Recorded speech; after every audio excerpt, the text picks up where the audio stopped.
Hello everyone. આજે આપણે શરૂ કરીએ છીએ illustration number 7થી.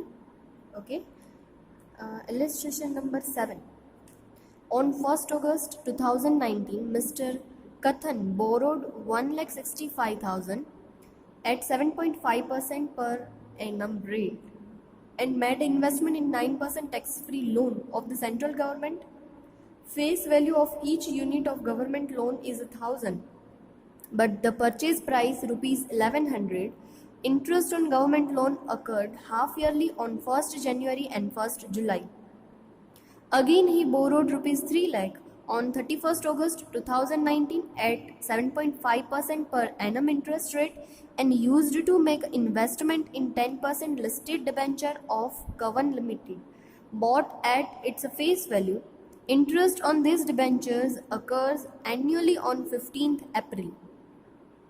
On 14/4/2020, Mr. Kathan paid interest on borrowing for the year ending 31st March 2020.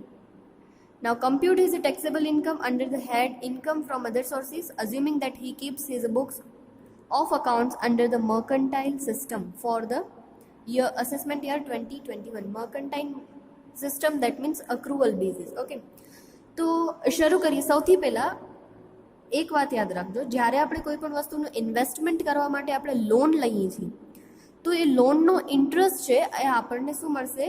Expense તરીકે ડિડક્શન મળશે. કારણ કે આપણે ઇન્ટરેસ્ટ મળે છે, સામે આપણે એની લોન લીધી છે, લોનનો પેમેન્ટ પણ કરશું, લોનના પેમેન્ટનો પણ જે ઇન્ટરેસ્ટ હશે એ આપણને શું મળશે? ડિડક્ટેબલ છે. તો જે ઇન્કમ આપણે ટેક્સેબલ ગણીએ છીએ તો એ ઇન્કમ મેળવવા માટે આપણે જો કોઈ પણ એક્સપેન્સ કરીએ છીએ તો એક્સપેન્સ આપણને શું મળી જશે? ડિડક્ટેબલ માઇનસ મળી જશે. શરૂઆત કરીએ. સૌથી પહેલાં સેન્ટ્રલ ગવર્મેન્ટના એને લોન લઈ અને શું કર્યું હતું? ટેક્સ ફ્રી લોન સેન્ટ્રલ ગવર્મેન્ટની હતી, એનામાં પોતાનો ઇન્વેસ્ટમેન્ટ કર્યો હતો. બરાબર. સૌથી પહેલાં મેં તમને કાલે પણ કીધું હતું કે હંમેશા ઇન્ટરેસ્ટ છે એ ફેસ વેલ્યુ ઉપર કાઉન્ટ થાય. હવે અહીંયા કરીને 165ના કમ્પ્લીટ એને શું કરી લીધા છે? પરચેસ કરી લીધા છે સેન્ટ્રલ ગવર્મેન્ટની લોનના. 1100થી પરચેસ કર્યા છે. તો એકચ્યુઅલ એની ફેસ વેલ્યુ કેટલી? કારણ કે ફેસ વેલ્યુ 1000 છે અને એને પરચેસ 1100માં કર્યા છે. બરાબર. તો આપણે પહેલાં એની ફેસ વેલ્યુ કાઉન્ટ કરશું. તો ફેસ વેલ્યુ કાઉન્ટ કરવા માટે મેં અહીંયા લખ્યું છે, અગર 1100 પરચેસ પ્રાઇસ હતી તો ફેસ વેલ્યુ 1000 હતી, પણ એને ટોટલ કેટલાના પરચેસ કર્યા છે? 165. કારણ કે જેટલી લોન લીધી છે એટલી જેટલી બધી શું કરી લીધી છે? બોરો કર્યા છે કોઈક પાસેથી, અને એટલા બધા એને સેન્ટ્રલ ગવર્મેન્ટમાં ઇન્વેસ્ટ કરી દીધા છે. સો 1,65,000ના કેટલા? સો 1,50,000 એ એની શું આવશે? એક્ઝેક્ટ ફેસ વેલ્યુ આવશે. હવે હંમેશા ફેસ વેલ્યુ ઉપર શું થાય? ઇન્ટરેસ્ટ કાઉન્ટ થાય. ઓકે, સો ફેસ વેલ્યુ આપણને મળી 1,50,000. So interest on central government loan આપણે કરશું 1,50,000 ઇન્ટુ 9/100, કારણ કે 9% છે એટલે ડાયરેક્ટ 9% કરો. અને એ લોકોએ ચોખ્ખું લખ્યું છે કે કેટલે મળશે? હાફ યરલી મળશે. Half yearly, that means 1st January એન્ડ 1st July. ઓકે, સો આપણે કરશું 6/12. સો આન્સર આવશે 6,750. ઓકે, ફર્સ્ટ ઓફ ઓલ આપણે હંમેશા ફેસ વેલ્યુ ફાઇન્ડ કરવાની. જ્યારે પરચેસ પ્રાઇસ અને ફેસ વેલ્યુમાં ડિફરન્સ હોય તો પહેલાં ફેસ વેલ્યુ ફાઇન્ડ કરવાની. ફેસ વેલ્યુ ઉપર આપણે પર્સન્ટેજ કાઉન્ટ કરશું અને એ લોકોએ લખ્યું જ છે કે હાફ યરલી આપણને 6 મહિનામાં શું થશે? ઇન્ટરેસ્ટ મળશે. સો પેલો ઇન્ટરેસ્ટ આપણને મળશે 6/12 એટલે આવશે 6,750. ઓકે, એના પછી ડિબેન્ચરની વાત કરી હતી. એને ડિબેન્ચર પરચેસ કર્યા અને ડિબેન્ચર પરચેસ કરવા માટે પણ એને લોન લીધી હતી. ઓકે, સો અગેન હી બોરોડ 3 લાખ, એને 3 લાખ રૂપિયા ફરીથી બોરો કર્યા છે અને એને ઇન્વેસ્ટમેન્ટ કર્યું છે શેનામાં? તો debentures of Kavan limited. Debentures of Kavan લિમિટેડમાં એને શું કર્યું છે? ઇન્વેસ્ટમેન્ટ કર્યું છે. Gross interest on listed debenture of Kavan limited actually થાય કેટલા? તો 3 લાખના 10%. કેટલા આવશે? 30,000 એની અમાઉન્ટ આવશે. પણ આ આપણને ક્યારે મળવાના છે? 15th એપ્રિલના મળવાના છે. યસ, તો આ આપણા યરમાં આવશે નહીં. 15 એપ્રિલ 20ના મળશે. પણ આપણો તો યર કયો છે? 31st March 19 to 1st April 2019 to 31st March 20. અને આપણને 15th એપ્રિલના મળશે, એટલે આપણા યરમાં આવતું નથી, એટલે આપણે અહીંયા કને કન્સિડર કર્યું નથી. ઓકે, યાદ રાખજો, એકચ્યુઅલી ડિબેન્ચર ઉપરનો જે આપણને ઇન્ટરેસ્ટ મળે એ ટેક્સેબલ આવે, પણ અહીંયા કન્સિડર શું કામ નથી કર્યું? કારણ કે આપણને 15 એપ્રિલના મળવાનું છે, બરાબર. અકર્સ એન્યુઅલી ઓન 15 એપ્રિલ, એટલે આપણા યરમાં આ નથી. અહીંયા તમને નોટ પણ લખી દીધી છે. For the computation of interest income on security period of investment is not relevant. Interest become the due on interest dates which fall during the period of date of purchase and the last date of the financial year. Okay, તો આ આપણા યરમાં નથી આવતું, that's why આપણે એને નથી consider કરતા. એના પછી મેં હમણાં જ શરૂઆત કરી ત્યારે તમને કીધું કે જેવી રીતે આપણે કોઈ પણ વસ્તુ બોરો કરીએ છીએ અને આપણે ઇન્વેસ્ટમેન્ટ કરીએ છીએ, તો એ ઇન્વેસ્ટમેન્ટ ઉપર આપણને અગર ટેક્સ પેમેન્ટ થતું હોય તો એના માટે કરેલા એક્સપેન્સ છે આપણને શું મળશે? માઇનસ મળશે. સો ગવર્મેન્ટ લોન જે આપણે લીધી હતી, તો ગવર્મેન્ટ લોનના 165 ઇન્ટુ 7.5%, અને લોન ક્યારે લઈએ છીએ એ ખાસ ઇમ્પોર્ટન્ટ ધ્યાન રાખજો. 1 ઓગસ્ટના લોન લઈએ છીએ, એટલે કેટલા મહિના થશે? So August, September, October, November, December, January, February and March. Total 8 મહિના થશે આપણા યરમાં લોનના. સો 8/12. અને ડિબેન્ચર પરચેસ કરવા માટે પણ આપણે 3 લાખની લોન પર કરી છે, બરાબર, લોન લીધેલી છે. સો એ આપણે લીધી છે 31 ઓગસ્ટ, એટલે ઓગસ્ટ મહિનો તો કમ્પ્લીટ થઈ ગયો છે. તો મંથ ક્યાંથી કાઉન્ટ થાય? સપ્ટેમ્બરથી થાય. September, October, November, December, January, February and March. તો 7/12, 13,125. ઓકે, ફરીથી આમાં રિપીટ કરું છું, આપણને ઇન્ટરેસ્ટ મળવાનો છે 15th એપ્રિલ 2020. ઓકે, તમે કહેશો કે મેમ ડેટ તો નથી લખી, તો કેમ ડિસાઇડ કર્યું? તો આપણે અહીંયા કને જોઈ શકીએ છીએ કે લોન 19 લીધી છે, તો ઓગસ્ટ 19 લઈએ, એનાથી પહેલાં એપ્રિલ તો આવી ગયો. અને આપણો એકચ્યુઅલી પ્રીવિયસ યર કયો કન્સિડર થશે? 1 એપ્રિલ 2019 ટુ 31 માર્ચ 2020. પણ આપણને તો મળવાનો છે 15th એપ્રિલ 2020. આ મેં કેવી રીતે ડિસાઇડ કર્યું? કારણ કે મેં તો ઇન્વેસ્ટમેન્ટ જ ક્યારે કર્યું છે? ઓગસ્ટ પછી. તો એપ્રિલ 2019 તો આવી જ ગયો હોય ને. એપ્રિલ 2019માં તો મારો ઇન્વેસ્ટમેન્ટ જ નહોતો. ઇન્વેસ્ટમેન્ટ ન હોય તો મને ઇન્ટરેસ્ટ મળી શકે નહીં. ઓકે, એટલે આપણે અહીંયા કને ખાલી ક્યારે કન્સિડર કરીએ છીએ 2020. સો 2020 તો આપણા યરમાં આવતો જ નથી, એટલે આપણે અહીંયા કને ઇન્ટરેસ્ટ ઇન્કમ કન્સિડર કરી નથી. ઉપરમાં પણ તમે કહેશો કે મેમ 6 મહિના જ કન્સિડર કર્યા, શું કામ? તો કે આપણે ઓગસ્ટમાં લોન લીધી હતી, તો જુલાઈ તો હાલ્યો ગયો ને. હવે આપણને જે મળ્યો છે આ 6 મહિનાનો ઇન્ટરેસ્ટ, એ ખાલી કેટલાનો મળ્યો છે? જાન્યુઆરીનો જ મળ્યો છે. ઓકે, કારણ કે જુલાઈ તો ઓલરેડી શું થઈ ગયું હતું? કમ્પ્લીટ થઈ ગયું છે. જુલાઈ કમ્પ્લીટ થઈ ગયું પછી આપણે શું કર્યું છે? એનામાં ઇન્વેસ્ટમેન્ટ કર્યું હતું. એટલે સો આ 2 પોઈન્ટ યાદ રાખજો. અને જેટલા માટે આપણે કોઈ પણ ઇન્ટરેસ્ટ ઇન્કમ તરીકે કન્સિડર કરીએ છીએ અને આપણે લોન બોરો કરી હોય, તો એ લોનનો ઇન્ટરેસ્ટ આપણને શું મળે? એઝ અ એક્સપેન્સ તરીકે માઇનસ મળે. તો આપણે અહીંયા કને બંને માઇનસ કર્યા છે. ખાસ યાદ રાખજો, લોનના મંથ કાઉન્ટ કરવામાં. પહેલી લોન છે 1 ઓગસ્ટના છે, એટલે ઓગસ્ટ મંથ એમાં કાઉન્ટ થાય. બીજી છે 31 ઓગસ્ટ, એટલે ઓગસ્ટ મહિનો તો કમ્પ્લીટ થઈ ગયો છે, એટલે બાકી સપ્ટેમ્બરથી આપણે અહીંયા કને મંથ કાઉન્ટ કરશું. ઓકે, એના પછી ઇલસ્ટ્રેશન 8. ઇલસ્ટ્રેશન 8માં શું કીધું છે? From the following particulars of the income of Srimati Patel for the year ending 31st March 2020, calculate the taxable income under the head income from other sources. 6 તમને આપી છે, એના ઉપરથી આપણને કાઉન્ટ કરવાનું છે.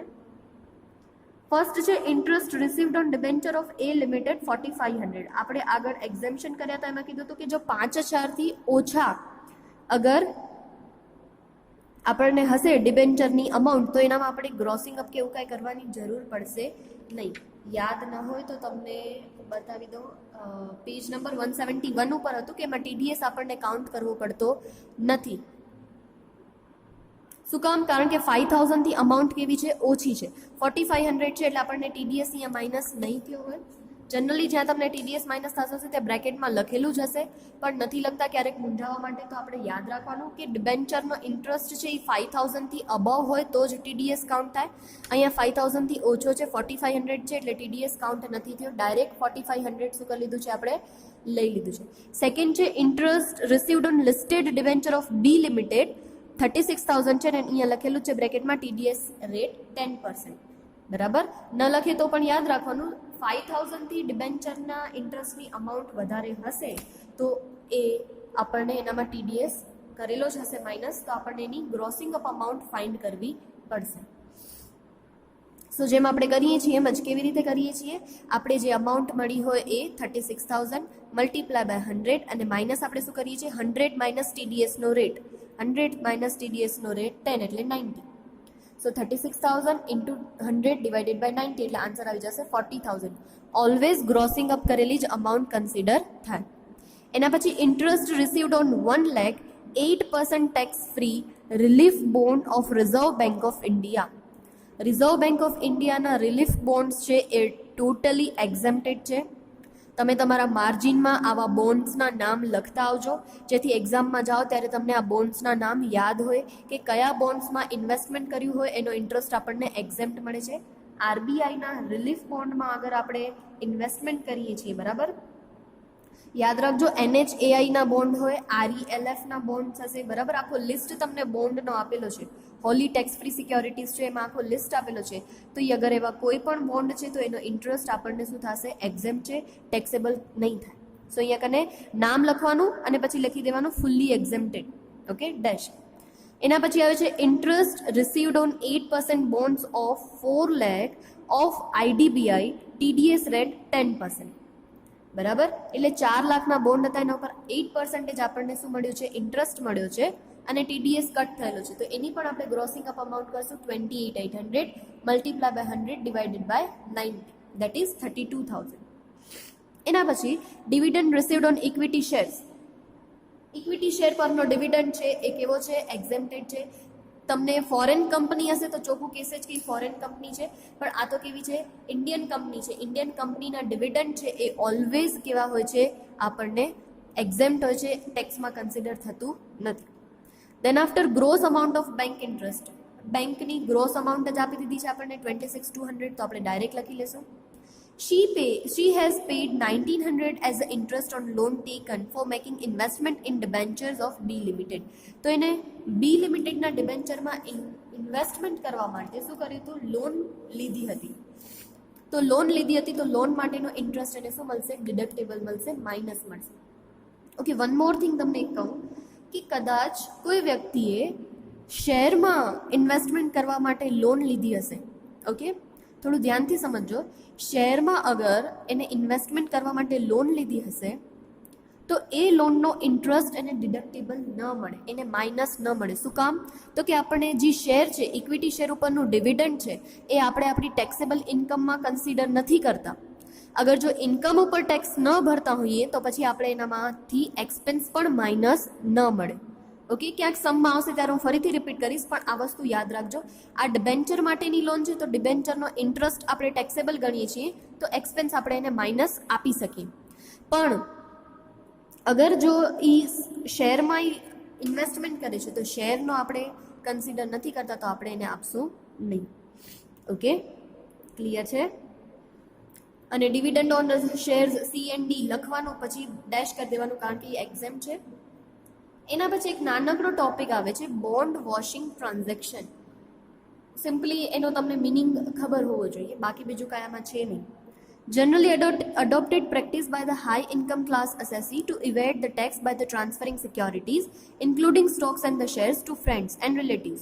Low income class assessee just before the record date of a payment of interest, dividend and the transferring back within a period of 3 months.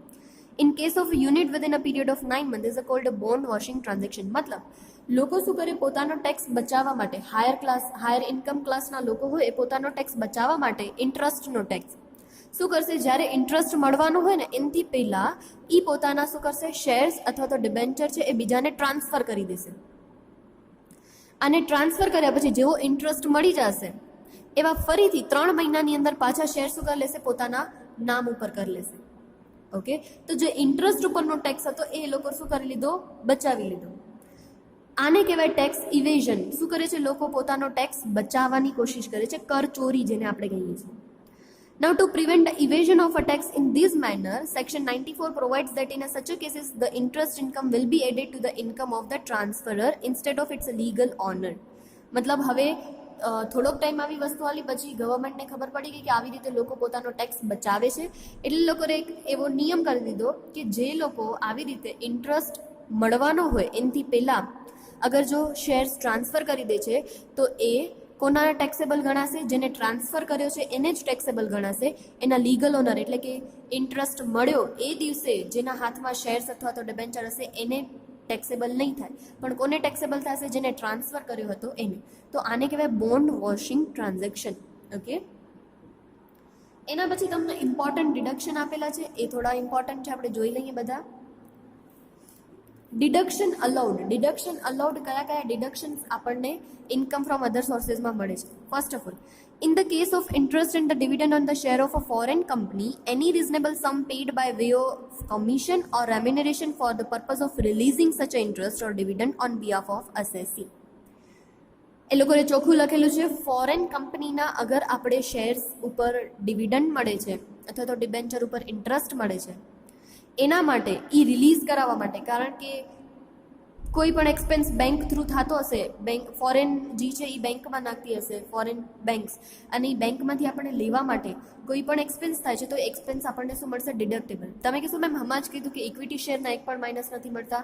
અહીંયા complete clear word લખેલો છે, ફોરેન કંપની. ફોરેન કંપનીના shares હશે તો જ, કારણ કે foreign કંપનીની ડિવિડન્ડ ઇન્કમ આપણે શું કરીએ છીએ, ટેક્સેબલ ગણીએ છીએ. જે ઇન્કમને ટેક્સેબલ ગણતા હોઈએ એના માટે કરેલા એક્સપેન્સ જ આપણને શું મળે, ડિડક્ટેબલ મળે.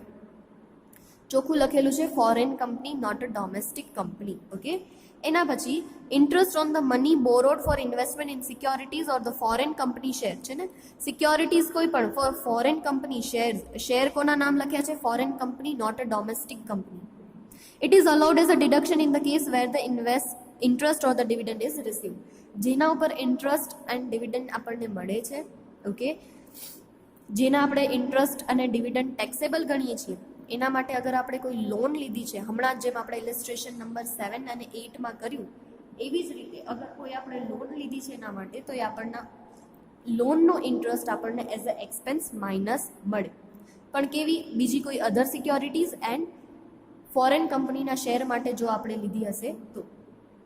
થર્ડ વન છે, in the case of income from letting of machinery, plant or furniture, the following expense are admissible, namely current repairs, actual insurance premium, depreciation, carry forward, unabsorbed depreciation. આ બધા expense છે આપણને admissible મતલબ કે minus મળે.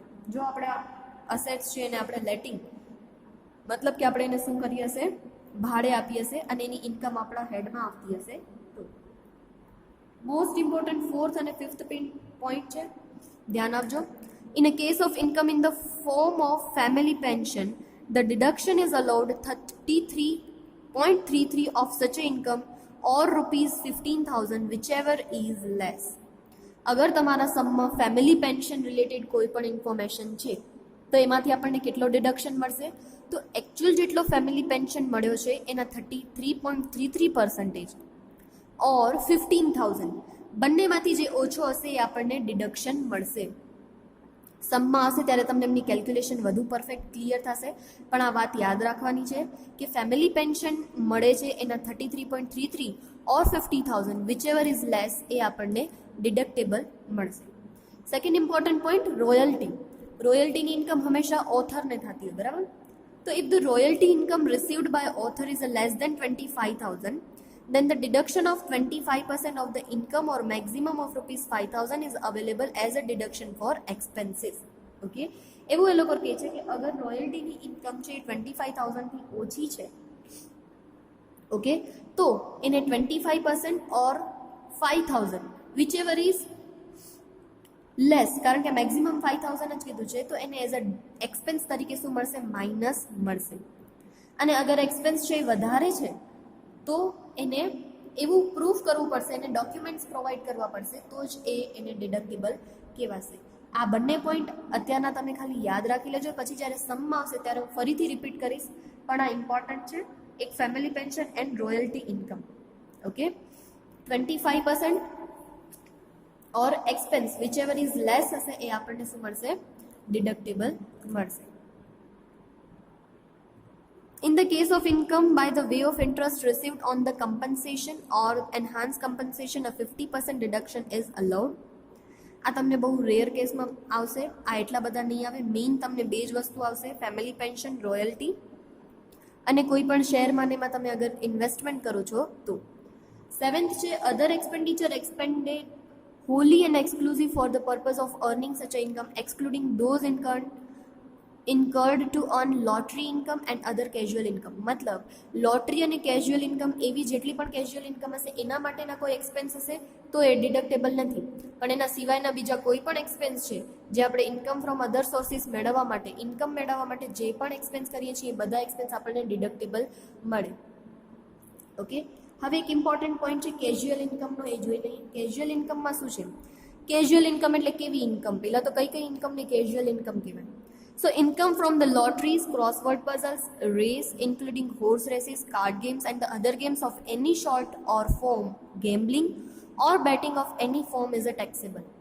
આવી કોઈ પણ ઇન્કમ છે એને બધાને આપણે કેઝ્યુઅલ ઇન્કમ કહીશું, અને કેઝ્યુઅલ ઇન્કમ બધી કેવી આવશે? ટેક્સેબલ આવશે. અને હંમેશા કેવી એક ઇન્કમ આપણે કન્સિડર કરશું? Gross income. Okay, so gross winning from the lottery, crossword puzzles, race including horse races other than income from the activity of owning and maintaining race horses, card games and the other games of any sort, from gambling or betting of any nature now chargeable to the tax flat rate of 30%. 30% એના ઉપર flat rate લાગે, અને એ પણ TDS tax deducted source 30% cut થઈને જ આપણા પાસે આવે. સો આવી કોઈ પણ કેઝ્યુઅલ ઇન્કમ હોય તો આપણે એની ગ્રોસિંગ અપ કરવું પડશે. ગ્રોસિંગ અપ કેમ થશે? તો net income multiply by 100 upon TDSનો રેટ. કેઝ્યુઅલ ઇન્કમ ઉપર TDSનો રેટ 30% છે, એટલે અહીંયા ડિવાઇડેડ બાય એ લોકોએ ડાયરેક્ટ 70 કર્યો છે. બાકી એનો રૂલ ઈ જ છે 100 માઇનસ TDSનો પર્સન્ટેજ, અને TDSના પર્સન્ટેજ કેટલા છે? 30%. ઓકે, એના પછી નીચે ઇમ્પોર્ટન્ટ આપેલું છે કે each of these sources of income treated as an separated and independent head. બધી ઇન્કમને અલગ અલગ જ ગણવાની છે. એવું નહીં કે અગર મને સપોઝ કે લોટરી લાગી છે અને સામે મેં શું કર્યું છે? પઝલ કાર્ડ્સ રમ્યા છે, અને કાર્ડ્સમાં મને અગર લોસ થઈ છે તો હું એમ ન કરી શકું કે લોટરી સામે કાર્ડની લોસને સેટ ઓફ કરી લઉં. એ ઓપ્શન આમાં અવેલેબલ નથી. જો, and the loss under one of these sources is allowed to be the set off against income from that source only.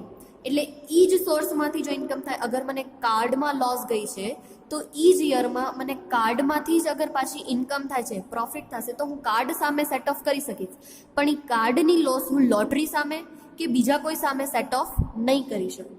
Okay, if there is a loss of rupees 50,000 in the horse race, then it is allowed to be the set off against income from the horse race only. Yes, એ લોકો example આપે છે, અગર horse રેસમાં loss થાય છે તો એ loss છે એ કોની સામે સેટ ઓફ કરી શકાશે? હોર્સ રેસ સામે જ સેટ ઓફ કરી શકાશે, બીજા કોઈ લોસ, બીજી કોઈ ઇન્કમ સામે નહીં. Now these loss cannot be the set off against the income from winning in a card game or in the crossword puzzle or any other casual income. Such a loss, except a loss of horse race, cannot even be the carry forward. અગર આ યરમાં income થઈ અને આ યરમાં set of કરી નાખી તો it's okay, તો કરી શકશો. તમે એમ નહીં કરી શકો કે આ વર્ષની લોસ છે એને કેરી ફોરવર્ડ કરી અને નેક્સ્ટ યર એને શું કરીશ? સેટ ઓફ કરીશ, કદાચ મને પ્રોફિટ થાય તો. એ ઓપ્શન અવેલેબલ નથી. ખાલી હોર્સ રેસ માટે આ અવેલેબલ છે. Horse, the loss from the horse race incurred by the owner of the horses will be allowed to carry forward for the next 4 assessment year. એક horse રેસમાંથી જ અગર જો આપણને લોસ થાય છે તો એ હોર્સ રેસ એ જ 4 યર સુધી આપણે કેરી ફોરવર્ડ કરી શકીએ છીએ. બાકી કેઝ્યુઅલ ઇન્કમની કોઈ પણ લોસ આપણે કેરી ફોરવર્ડ કરી શકતા નથી. ઓકે, સો આ વસ્તુ ખાસ યાદ રાખજો. તો બે ડિડક્શનમાં એક ફેમિલી પેન્શન વાળો ડિડક્શન અને રોયલ્ટી વાળો ડિડક્શન, એ બંને ઇમ્પોર્ટન્ટ છે, યાદ રાખજો. અને ત્રીજો આ 7th ડિડક્શન છે એ પણ યાદ રાખજો, આપણે કોઈ પણ એક્સપેન્સ કરીએ છીએ બરાબર ઇન્કમ મેળવવા માટે તો એ બધા એક્સપેન્સ આપણને ડિડક્ટેબલ મળે. પણ કેઝ્યુઅલ ઇન્કમ ના હોય. કેઝ્યુઅલ ઇન્કમ સપોઝ કે લોટરી મને લાગી, લોટરીની ટિકિટ 50,000ની હોય તો હું એઝ અ એક્સપેન્સ એને માઇનસ ન કરાવી શકું કે ભાઈ મેં લોટરીની ટિકિટ લીધી 50,000 તો મને એનો એક્સપેન્સ માઇનસ આપો. કેઝ્યુઅલ ઇન્કમ માટે કરેલા કોઈ પણ એક્સપેન્સ ડિડક્ટેબલ નથી, એ આપણને ક્યારેય માઇનસ મળતા નથી. Okay. Illustration number 9. Shri Narendra Kumar has furnished the following particular of this investment. First આપેલું છે 3 lakh 9% municipal debenture. Municipal debenture છે 9%. TDS માટે કાંઈ કીધું નથી તો TDS આપણે કાઉન્ટ નહીં કરીએ. સો ડાયરેક્ટલી ગ્રોસ ઇન્કમ આપણે કરશું. Gross income of 9% municipal debenture 3 lakh into 9% that is 27,000. Second 3,20,000 750% tax free security of Indian government. Government સિક્યોરિટીની અમાઉન્ટ ઓલવેઝ ગ્રોસિંગ અપ જ મળે, એને ક્યારે ગ્રોસિંગ અપ કરવાની જરૂરત હોય નહીં. So 320 multiply by 7.50 that is 24,000 direct government security છે એટલે. Then after third information છે 1 lakh 7.50% port trust bond.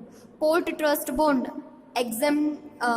Port trust બોન્ડમાં પણ એ લોકોએ કાંઈ TDSનું કીધું નથી તો એ અમાઉન્ટ મળશે, એ પણ આપણને ગ્રોસિંગ અપ કરેલી જ મળશે. પોર્ટ ટ્રસ્ટ બોન્ડની 1 lakh into 7.50% 7,500 ડાયરેક્ટ આવી જશે. ઓકે. એના પછી છે 90,000 10% tax free debenture of Jalaram limited TDS @10%. એ લોકોએ કીધું છે ડિબેન્ચર ઉપર 10% TDS છે. સો આપણે અહીંયા કેલ્ક્યુલેશન કરશું. સૌથી પહેલાં તો 90,000 into 10% એટલે આપણને 9,000 મળશે. એ આપણો ડિબેન્ચરનો ઇન્ટરેસ્ટ થશે. એના ઉપર પછી આપણે ગ્રોસિંગ અપ કરશું multiply by 100 and divided by 90 એટલે આન્સર આવશે 10,000. અગર TDS રેટ બ્રેકેટમાં મેન્શન નથી કરતા તો તમને TDS ઉપરથી ગ્રોસિંગ અપ કરવાની જરૂરત નથી. મોસ્ટલી જેમાં તમને કરવાનું હશે એમાં તમને આપી જ દેશે. ઓકે. એના પછી 5th અને 6th છે. 5thમાં કીધું છે 10,000 6.50 treasury saving deposit certificate. Tick mark કરજો. ટ્રેઝરી સેવિંગ ડિપોઝિટ સર્ટિફિકેટ એક્ઝેમ્પ્ટેડ છે. Tax free Holi tax free securities છે એમાં આપેલું છે તો યાદ રાખજો એના ઉપરનો ઇન્ટરેસ્ટ એક્ઝેમ્પ્ટેડ છે. પ્રેફરન્સ શેર્સ હોય કે ઇક્વિટી શેર્સ હોય, ઇન્ડિયન કંપનીના શેર ઉપરનો ડિવિડન્ડ ઓલવેઝ કેવો છે એક્ઝેમ્પ્ટેડ, આપણને એના ઉપર ક્યારે પણ ટેક્સ લાગતો નથી. ₹40,000 9% tax free debenture of X Limited listed on recognized stock exchange in India TDS @10%. 10% એના ઉપર છે. સો 40,000 ના ફર્સ્ટ ઓફ ઓલ આપણે 9% કરશું. એના પછી 40,000 ના 9% કરવાથી આપણને આન્સર મળશે 3,600.